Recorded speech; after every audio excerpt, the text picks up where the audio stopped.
नमस्कार, आप देख रहे हैं गुड मॉर्निंग टीवी और मैं हूं आपके साथ कंचन। रीवा के गोविंदगढ़ किले में आज भी एक ऐसा रथ मौजूद है जिसे खींचने के लिए 4 हाथियों का जोर लगता है। हालांकि प्रशासनिक उदासीनता का शिकार ये रथ आज अपने वजूद की लड़ाई लड़ रहा है। वर्ष 1911 में जब दिल्ली ने राजधानी बनने का शतक पूरा किया तब इस रथ को परेड में शामिल किया गया था, मगर रानियों की डर की वजह से इसे मैदान में नहीं उतारा गया और अब ये रथ अपनी वजूद की लड़ाई के लिए गोविंदगढ़ के किले में ही गड़ा हुआ है। रीवा जिले में अनेक ऐतिहासिक धरोहर मौजूद है और हर कोई रीवा रियासत के किस्सों से वाकिफ भी है, लेकिन आज हम आपको एक ऐसी धरोहर के बारे में बताने जा रहे हैं जो शायद कुछ लोगों को पता भी ना हो। रीवा रियासत से जुड़ी एक ऐसी ही अनसुनी कहानी को हम आज आपके सामने प्रस्तुत कर रहे हैं, जिसमें रीवा रियासत के महाराजा रघुराज सिंह का जिक्र है और जिक्र है एक ऐसे रथ का जिसे खींचने के लिए 4 हाथियों का जोर लगता था। रीवा रियासत के महाराजा रघुराज सिंह सवारियों के बहुत ही शौकीन थे और वो भी सवारी हाथी की, जिसके लिए महाराजा रघुराज सिंह ने एक ऐसे रथ का निर्माण कराया जिसे खींचने के लिए भी हाथियों का जोर ही लगता था। सोने चांदी से सुसज्जित 2 मंजिल इमारत का एक रथ जिसमें बाकायदा शयन की भी व्यवस्था की गई। वर्ष 1875 में महाराजा रघुराज सिंह ने ऐसे रथ का निर्माण कराया और इस रथ में महाराज स्वयं अपनी सवारी करते थे।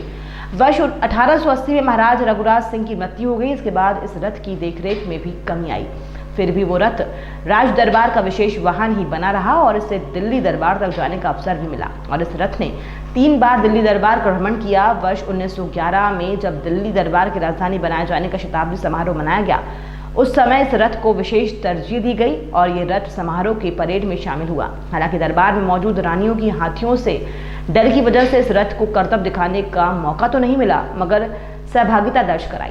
उस दौरान समारोह में इंग्लैंड की महारानी विक्टोरिया भी शामिल थी और उन्होंने भी इस रथ में सवारी करने की इच्छा जाहिर की। वर्ष 1945 में अंतिम बार रीवा में आयोजित दशहरा समारोह में शामिल होने के बाद इस रथ को किले के अंदर कैद कर दिया गया और तब से ही यह रथ अपने वजूद के लिए लड़ाई लड़ रहा है। इस रथ को संग्रहित करने के लिए इतिहासकारों के द्वारा लगातार आवाज उठाई जा रही है, जिससे रीवा रियासत की परंपरा के बारे में लोगों को जानकारी हो सके।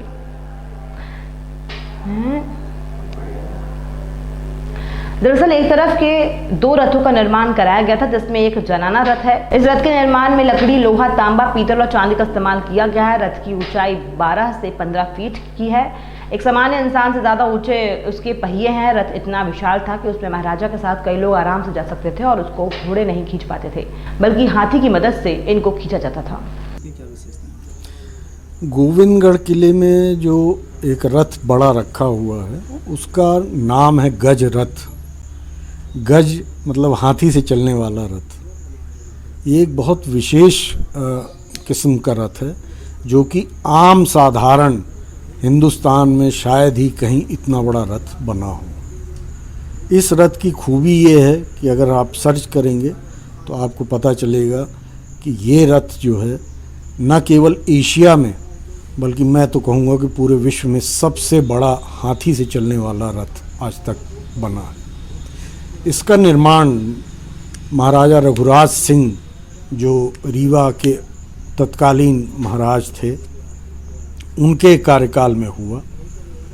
उनको चीज़ें बनाने का शौक़ था और बड़ी चीज़ें रखने का शौक़ था और हाथियों के वो बहुत शौकीन थे।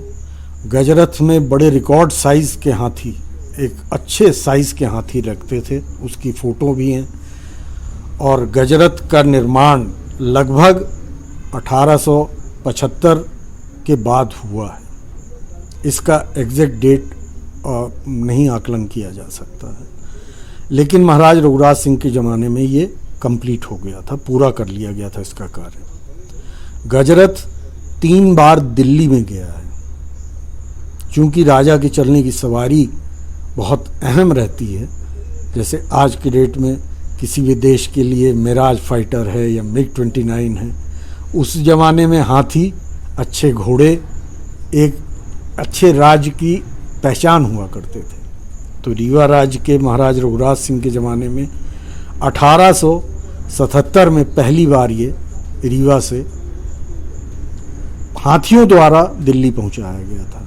हालांकि 1867 में कटनी से रेलवे लाइन बन चुकी थी। महाराज रघुराज सिंह ने 1867 में रेल लाइन किया था, लेकिन गजरथ पहली बार जब दिल्ली गया 1877 के ब्रिटेन के राजा के आने के उसमें उपलक्ष्य में, तो उन्होंने इसको हाथियों द्वारा ही चला के भेजा गया। दूसरी बार ये गया 1903 में, जब महाराज वेंकटरमन सिंह जी का शासनकाल था।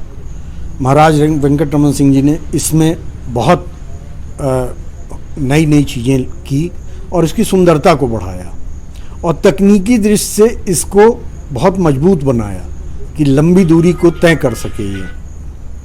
एक समय था कि रीवा रियासत के राजा महाराजाओं की एक गजरथ शान बढ़ाता था, लेकिन अब प्रशासनिक देखरेख के अभाव में इस विशाल गजरथ का अस्तित्व भी खो गया है। वर्षों से गोविंदगढ़ के किले में खड़ा ये रथ अब जर्जर हो चुका है और उसमें लगा कीमती सामान भी चोर उड़ा ले गए हैं। इतिहासकारों का मानना है कि इस तरह का भव्य रथ एशिया, यूरोप सहित पूरे विश्व में कहीं भी मौजूद नहीं है। तत्पश्चात 1911 में दिल्ली दरबार, जब दिल्ली देश की राजधानी बनाई गई, उस समय ये गजरथ दिल्ली के उस परेड में शामिल हुआ, जब तत्कालीन ब्रिटेन के महाराज किंग एडवर्ड वहाँ आए थे और पूरे देश के राजा महाराजे, छोटी छोटी रियासतों के राजे वहाँ पहुँचे थे और भारतीय सेना, जो उस समय ब्रिटिश सेना के अधीन थी, उसकी भव्य परेड की गई थी। गजरथ का जो 100वां साल दिल्ली की राजधानी बनने का 1911 में मनाया गया दिल्ली में, प्रेस इंफॉर्मेशन ब्यूरो जो दिल्ली में है, उसने जो यूट्यूब और गूगल में अपना जो निकाला उसका पूरा डिटेल, उसमें सबसे प्रथम चित्र है गजरथ का। गजरथ एक बहुत ही यूनिक चीज़, एक अपने आप में एक नई चीज़ है और ये बिल्कुल 100% निसंदेह कहा जा सकता है कि ये गजरथ विश्व का सबसे बड़ा रथ, हाथी से चलने वाला रथ है। ये मैं इसलिए बड़े दावे से कह सकता हूँ कि यूरोप में रथ के प्रचलन नहीं था। एशिया में हाथी पाले जाते थे, लेकिन जितना पुराना इतिहास हिंदुस्तान का है, शायद ही विश्व में किसी भी राष्ट्र का होगा। और ये पौराणिक काल से लेके हाथियों से चलने वाले रथ की कल्पना जो है, ये महाराज रघुराज सिंह जी ने साकार की और आज भी ये गजरथ गोविंदगढ़ किले में रखा है। ये महाराज रीवा की अपनी धरोहर है, लेकिन रख रखाव से वंचित आज उसकी बहुत दुर्दशा हो गई है। मेरा निवेदन ये है कि नेशनल आर्काइव या भारत सरकार इस रथ को अपने अधीन ले और इसको रिस्टोर कराए, या मध्य प्रदेश शासन इसको रिस्टोर कराए, जिससे भविष्य में आने वाली पीढ़ी को ये पता रहे, ये हमारी जो कड़ी ऐतिहासिक कड़ी है वो बरकरार रहे, वो टूट न पाए। इतिहास को जानना भविष्य के लिए बहुत आवश्यक है।